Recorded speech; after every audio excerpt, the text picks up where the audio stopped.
Now armed with the power of Kakarot, will this be actually the best idea they came up with? Hey guys, MasakoX here. With the upcoming notion that the old Bardock special is about to be superseded by what happened in Dragon Ball Minus thanks to what's going on in the upcoming Broly movie, we're getting closer, people. It's about time that we pay tribute to the original Bardock special, which kept us fans satisfied for up to nearly a couple of decades now. A story which proved that the father of Goku was nothing like his offspring, and he turned out to be the absolute pinnacle of what was really cool and really harsh. Having been granted with the power of clairvoyance, Bardock didn't necessarily use the power that he was bestowed with to actually do good in the universe, but instead, he chose to use it to try and save what was left of his race from absolute destruction from the tyrannical Lord Frieza. This power proved to be ultimately useless because no one was going to believe Bardock. Not only was he looking quite deranged, he was also really not on his game lately, and he was a low-class warrior, and the class system in the Saiyan world is a really big thing.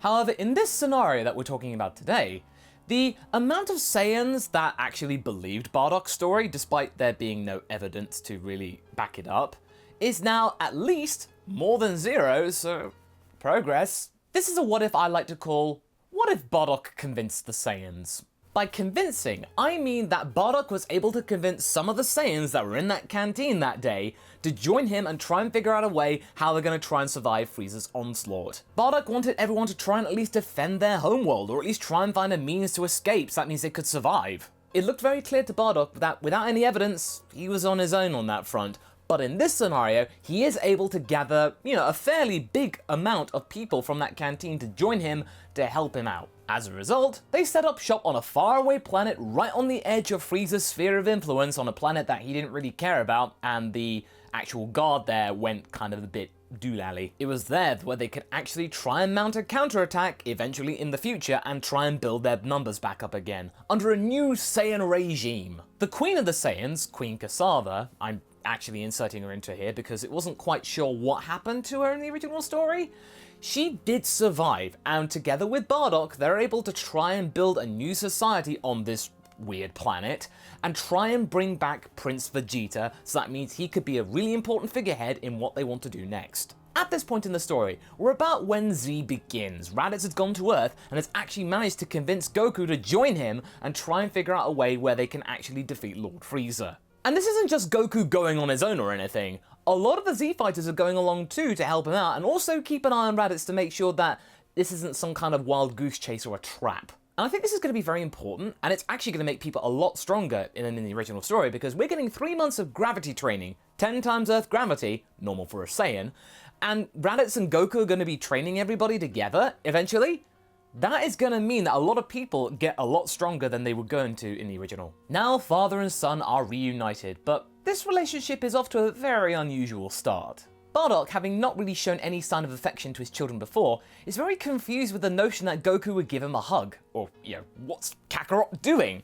Yeah, it's a bit awkward. Bardock really recoils from this, thinking this is unbefitting for a Saiyan warrior. Goku then explains that he isn't like the other Saiyans. He loves his friends and he loves his world. He is not as much of a brutal attacker and a warrior than they are, but at the same time, he is really happy to know that he does have family out in the wilderness of space, and that, his father is still alive, as well as having a brother. When everybody's brought up to speed with the plan to bring Vegeta back, it's quite clear that they've just been doing the same thing over and over again, it has failed. So they have now landed upon a really big turning point idea.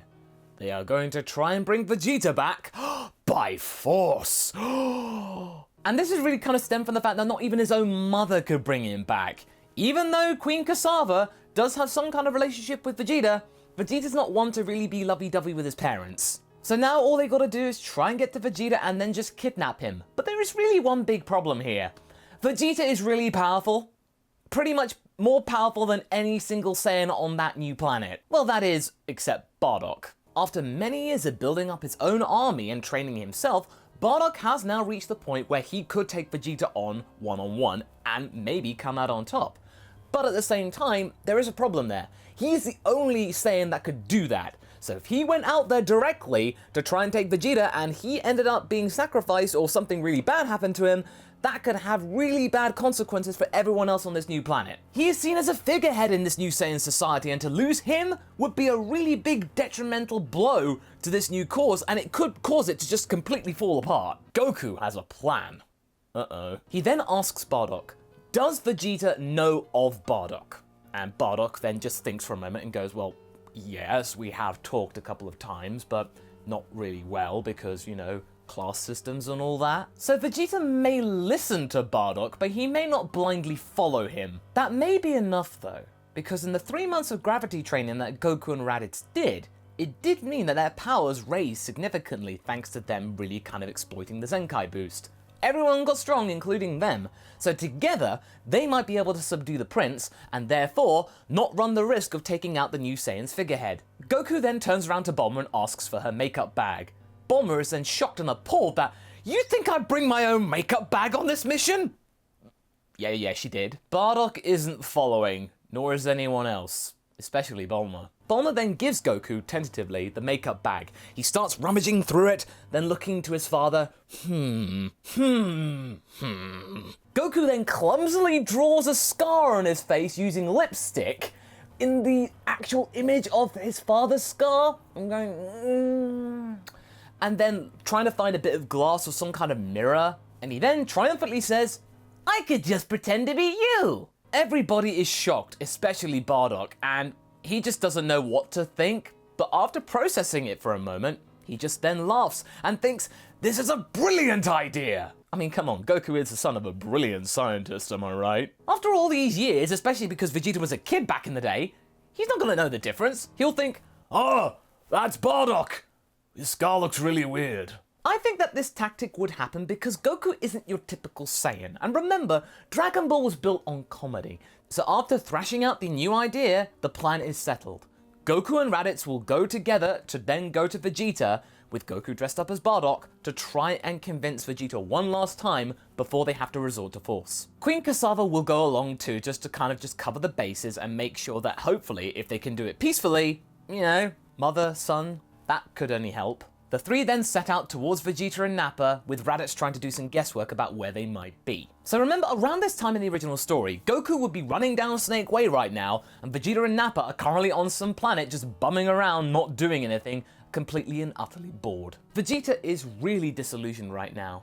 There's nothing really left to conquer in this galaxy anymore. Frieza's pretty much got it all. They're just on some kind of non-sentient planet where there are just animals, they're just eating things, eating people. It's not really much of a challenge anymore. He's kind of gotten too big for his own boots. So therefore, that makes the job of Goku, Raditz and Cassava much easier because Vegeta, I mean they don't know this yet but we do, might be more likely to comply because, hey, it's interesting. Typically, Goku is making a lot of faux pas in front of Raditz and Cassava, and Raditz is just absolutely chastising him for it, but Queen Cassava finds this rather funny. It's been a long time since Cassava has had any kind of entertainment.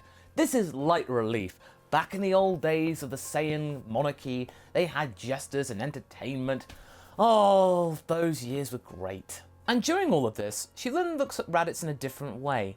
This Raditz has actually proven himself. He's no longer the weak underdog that he used to be with Vegeta and Nappa, and she doesn't know the fact that the only reason he was able to be like that is because he had a weaker brother. The group then locate Vegeta's pod, which is really in a precarious place, Frieza Planet 79. Vegeta and Nappa are currently exiting a local tavern, trying to figure out what they're going to do before Frieza gives them their marching orders again to go to, probably just go into some other world just to kind of be bored again. Raditz then uses this moment to go to this tavern because this is where they used to go, and then accost Vegeta. He's really surprised to see this coward come back after all this time, and he looks absolutely terrible. What happened to you, Raditz? And Nappa is absolutely laughing hysterically at the sight of Raditz looking so tatty. Hey, Vegeta, I'm gonna use my scouter. See if this weakling got even weaker. He presses the scouter, and he immediately goes pale. Raditz right now is around 14,000, 10 times more than he used to be thanks to all the months of training that he did in the gravity chamber. And the Zenkais, you can't forget about the Zenkais. He's almost at the level of Vegeta right now, and this now catches Vegeta's attention. He takes off his scouter and asks Nappa to play along, but Nappa's just completely stock still, paralyzed with fear. Raditz then takes Vegeta and Nappa to a nearby alley where Goku and Cassava are currently based, just waiting for the moment when they can actually start negotiating. Remember, Goku's pretending to be Bardock here, so to Vegeta's eyes, it's Bardock and Cassava. He immediately asks, what is going on here? It has been years of him sending out his minions to do his work for him, and now he shows up?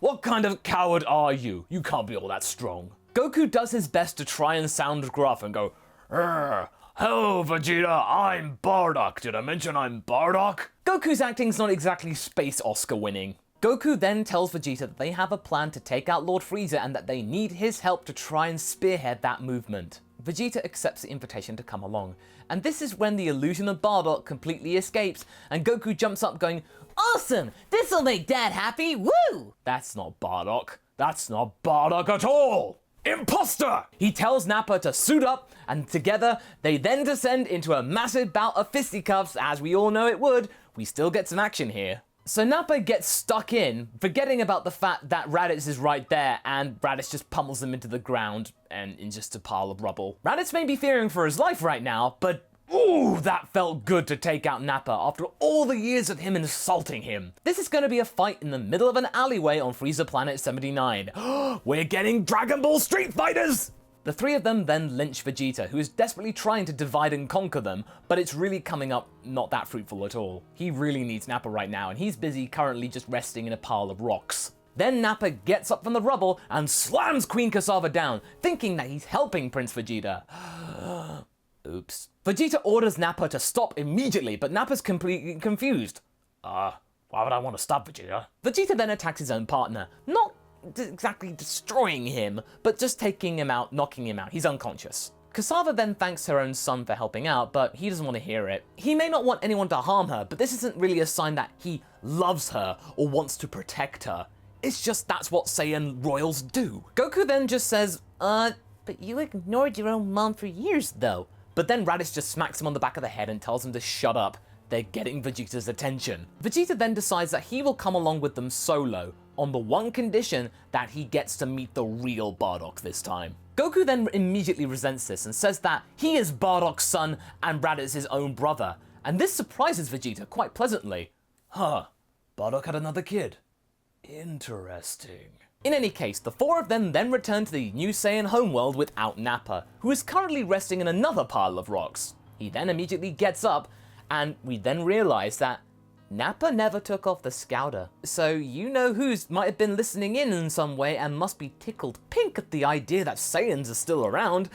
Ooh, another field trip to go and blow them up. I imagine it would be the likes of the lower minions that heard all of this and Dodoria, who would then report this to Lord Frieza, and that's when they start to form a plan. They don't know where the Saiyan world is yet, but they will figure it out eventually. The fact is, they have now got some monkey hunting to take their mind off things. And that's where we're going to be leaving things right now. So what do you guys think? Do you like this dramatic twist? Do you think Goku's going to be more of a liability rather than a help?